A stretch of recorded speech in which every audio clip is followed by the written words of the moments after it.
बिस्मिल्लाहिर्रहमानिर्रहीम। Alkanes saturated hydrocarbons होते हैं जिनका जनरल फार्मूला CnH2n+2 होता है। इनके साइक्लिक काउंटर पार्ट्स को हम साइक्लोएल्केन्स कहते हैं जिनका जनरल फार्मूला CnH2n होता है। एक चीज़ नोट कीजिए कि इनके सब साइक्लोएल्केन्स हाइड्रोजन का नंबर 2 कम हो गया। अब इनकी कुछ एग्जांपल्स हैं। एल्केन्स में प्रोपेन, जिससे कोरेस्पॉन्डिंग हमारे पास साइक्लोएल्केन साइक्लोप्रोपेन आ जाता है। साइक्लोप्रोपेन को हम ऐसे भी शो कर सकते हैं, ब्यूटेन और साइक्लोब्यूटेन, पेंटेन, साइक्लोपेंटेन, हेक्सेन और साइक्लोहेक्सेन। हम सब्सटेंसेस को उनकी प्रॉपर्टीज़ की बेस पर एक दूसरे से डिफरेंशिएट करते हैं। प्रॉपर्टीज़ दो तरह की होती हैं, फिज़िकल प्रॉपर्टीज़ और केमिकल प्रॉपर्टीज़। फिज़िकल प्रॉपर्टीज़ किसी सब्सटेंस की स्टेट तो बताती हैं, लेकिन उसकी कंपोजिशन में चेंज इन्वॉल्व नहीं होती। मिसाल के तौर पे colour, odour, density, melting point, boiling point etcetera. Chemical properties वो प्रॉपर्टीज़ होती हैं जो कि सब्सटेंस की कंपोजिशन में चेंज को बताती हैं। यह हमें यह बताती हैं कि ये चेंज कैसे आएगी। मिसाल के तौर पे जब सोडियम मेटल वाटर के साथ रिएक्ट करती है तो नतीजे के तौर पे सोडियम हाइड्रोक्साइड और हाइड्रोजन गैस बन जाते हैं। चूँकि ये एक्सोथर्मिक रिएक्शन है, इसलिए पानी में आग लग जाती है। ये एक एग्जाम्पल है केमिकल प्रॉपर्टी की जो हमें ये बताती है कि सोडियम एक सर्टेन कंडीशन में कैसे बिहेव करेगी। एल्केन्स की physical properties nature of bonding और स्ट्रेंथ ऑफ इंटरमॉलिक्यूलर फोर्सेस पर डिपेंड करती हैं। एल्केन्स में कार्बन और हाइड्रोजन सिंगल कोवेलेंट बॉन्ड के थ्रू जुड़े होते हैं। कार्बन और हाइड्रोजन की इलेक्ट्रोनेगेटिविटी के बहुत कम फर्क की वजह से ये बॉन्ड्स नॉन पोलर होते हैं, और जिस तरह से बाकी नॉन पोलर सब्सटेंसेस में होता है, एल्केन्स में भी लंडन डिस्पर्शन फोर्सेस पाई जाती हैं। इन फोर्सेस की स्ट्रेंथ इंक्रीजिंग मॉलिक्यूलर साइज के साथ बढ़ती जाती है और इसके नतीजे में physical properties increasing molecular size के साथ चेंज होती जाती हैं। अब हम कुछ प्रॉपर्टीज को डिस्कस करते हैं। पहली प्रॉपर्टी है मेल्टिंग पॉइंट, बॉइलिंग पॉइंट और डेंसिटी।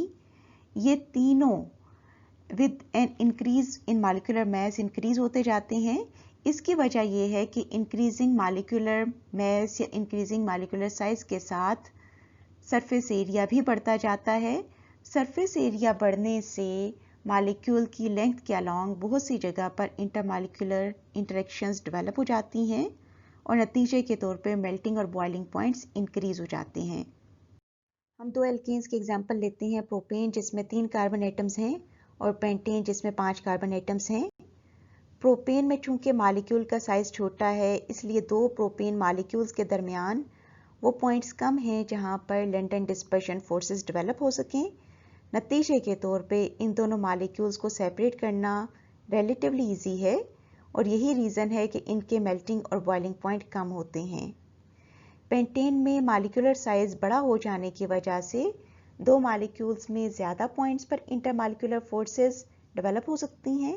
नतीजे के तौर पे इनके मेल्टिंग और बॉइलिंग पॉइंट्स बढ़ जाते हैं। हर मिथाइलिन ग्रुप के ऐड होने से बॉइलिंग पॉइंट तकरीबन 20 से 30 डिग्री सेल्सियस इंक्रीज हो जाता है। स्ट्रेट चेन एल्केन्स के boiling point branched counter parts की निस्बत ज़्यादा होते हैं। हम एग्जांपल लेते हैं एन-ब्यूटेन और आइसोब्यूटेन की। एन-ब्यूटेन में ब्रांचिंग ना होने की वजह से यह आसान है कि दो ब्यूटेन मॉलिक्यूल्स के दरमियान में इंटरमॉलिक्यूलर फोर्सेस डेवलप हो जाएं, जबकि यहाँ पर आइसोब्यूटेन में चूंकि एक ब्रांचिंग आ गई, नतीजा ये निकलेगा कि मॉलिक्यूल्स एक दूसरे से एक सर्टेन लिमिट से ज़्यादा करीब नहीं आ सकते और नतीजे के तौर पे ये फोर्सेस उतनी स्ट्रॉन्ग नहीं होंगी जितने के इस केस में हैं। यही वजह है कि एन-ब्यूटेन का बॉइलिंग पॉइंट -1 डिग्री सेल्सियस होता है, जबकि आइसोब्यूटेन का -10.2 डिग्री सेल्सियस होता है। इंक्रीजिंग मॉलिक्यूलर मास के साथ मेल्टिंग पॉइंट इंक्रीज होता जाता है। इसी तरह से जब मॉलिक्यूलर मास बढ़ता है तो मास पर यूनिट वॉल्यूम या डेंसिटी भी इंक्रीज हो जाती है। हम इस टेबल में देख सकते हैं कि with an increase in molar mass और molecular size, melting points, boiling points and density increase. हमारे पास methane, ethane, propane, butane, pentane, nonane और डीकेन की एग्जांपल्स हैं। Boiling point increasing molecular size के साथ इंक्रीज होते जाते हैं। इसी तरह से मेल्टिंग पॉइंट भी इंक्रीज होते जाते हैं। डेंसिटी 20 डिग्री सेल्सियस पर किलोग्राम पर क्यूबिक मीटर में गिवन है। It is also increasing with an increase in molecular size. हम रूम टेम्परेचर को 25 डिग्री सेल्सियस लेते हैं। वह तमाम सब्सटेंसेस जिनका बॉइलिंग पॉइंट 25 डिग्री सेल्सियस से कम होता है रूम टेम्परेचर पर गैसेस होते हैं। इसी तरह से वो तमाम सब्सटेंसेस जिनका मेल्टिंग पॉइंट 25 डिग्री सेल्सियस से कम हो रूम टेम्परेचर पर लिक्विड होते हैं। हमारे पास पहले 4 एल्केन्स रूम टेम्परेचर पर गैसेस हैं जिनमें मीथेन से ब्यूटेन तक आती हैं। इसी तरह से पेंटेन से हेप्टाडीकेन यानी कार्बन 5 से कार्बन 17 तक कलरलेस ओडोरलेस लिक्विड्स होते हैं, जबकि कार्बन 18 और इससे हर एल्केन्स कलरलेस ओडोरलेस वैक्सी सॉलिड्स होती हैं। यहाँ पर फिजिकल स्टेट्स गिवन है। कार्बन 18 से ऑनवर्ड हमारे पास सॉलिड्स आ जाते हैं। सॉल्युबिलिटी का एक प्रिंसिपल है लाइक डिसॉल्व्स लाइक। इस बात का क्या मतलब है? इस बात का ये मतलब है कि पोलर सॉल्वेंट्स पोलर सोल्यूट्स को डिसॉल्व करेंगे, जबकि non polar solvents non polar solutes को डिसॉल्व करेंगे। चूंकि एल्केन्स नॉन पोलर होते हैं नेचर में, क्योंकि कार्बन हाइड्रोजन में इलेक्ट्रोनेगेटिविटी डिफरेंस बहुत कम है, therefore they are not soluble in polar solvents like water.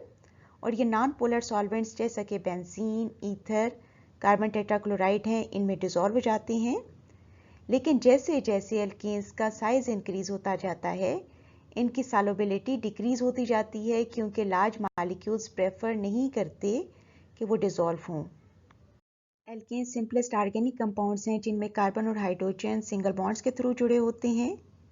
Alkanes में कार्बन की हाइब्रिडाइजेशन sp3 टाइप होती है, जिसमें एक s और 3 p ऑर्बिटल्स इंटरमिक्स होकर 4 sp3 हाइब्रिडाइज्ड ऑर्बिटल्स देते हैं और बॉन्ड एंगल बना देते हैं 109.5 डिग्री का। 109.5 डिग्रीज के एंगल से टेट्राहेड्रल शेप बन जाती है। मिसाल के तौर पे मीथेन में हमारे पास एक टेट्राहेड्रॉन है जिसमें carbon hydrogen bond angle 109.5 degrees है। जब दो टेट्राहेड्रॉन ज्वाइन करते हैं तो हमारे पास ईथेन का मॉलिक्यूल आ जाता है। इसमें बेटा ये नोट कीजिए कि we have 2 tetrahedron joined through a single covalent bond. In case of propane, 1, 2 and 3 tetrahedron join. In case of butane, 4 tetrahedron join and the bond angle in all of these cases will be 109.5 degrees. Isomerism वो phenomenon है जिसमें compounds एक दूसरे से structures की base पर differ करते हैं। ये कैसे अराइज होता है? हम 3 पहले एल्केन्स की एग्जांपल लेते हैं, मीथेन, ईथेन और प्रोपेन। इनके मॉलिक्यूलर फार्मूला के लिए सिर्फ एक स्ट्रक्चर पॉसिबल है। जब हम ब्यूटेन पे जाते हैं तो एक से ज़्यादा स्ट्रक्चर्स चाहिए होते हैं इस मॉलिक्यूलर फार्मूला को शो करने के लिए। वो कंपाउंड्स जिनमें मॉलिक्यूलर फार्मूला सेम होता है लेकिन स्ट्रक्चर्स डिफर करते हैं आइसोमर्स कहलाते हैं। जैसे जैसे कार्बन एटम का नंबर एल्केन्स में इंक्रीज होता जाता है, नंबर ऑफ आइसोमर्स भी इंक्रीज होते जाते हैं। इस टेबल में हम ब्यूटेन और पेंटेन के आइसोमर्स को देखेंगे। इस मॉलिक्यूलर फार्मूला के लिए 2 स्ट्रक्चर्स पॉसिबल हैं, एन ब्यूटेन और isobutane, and they differ in their properties. Similarly for pentane 3 structures are possible, n pentane, isopentane and neopentane, and they also differ in their properties. Cycloalkanes की physical properties, चूंकि ये alkanes की तरह होते हैं in that nonpolar bonds exist in them, therefore the type of intermolecular force in them is also London dispersion force. Ring shape की वजह से एरिया ऑफ कांटेक्ट इंक्रीज हो जाता है। यही वजह है कि इनके मेल्टिंग बॉइलिंग पॉइंट्स और डेंसिटीज एल्केन्स की निस्बत ज़्यादा होती हैं। इस टेबल में हमें इनके बॉइलिंग पॉइंट्स, मेल्टिंग पॉइंट्स और लिक्विड डेंसिटी 20 डिग्री सेल्सियस पर गिवन है। एक चीज़ नोट कीजिए कि with an increase in molecular size boiling point, melting point and density are increasing. आपकी बुक से क्वेश्चंस इन्हें सॉल्व कीजिएगा। Good luck.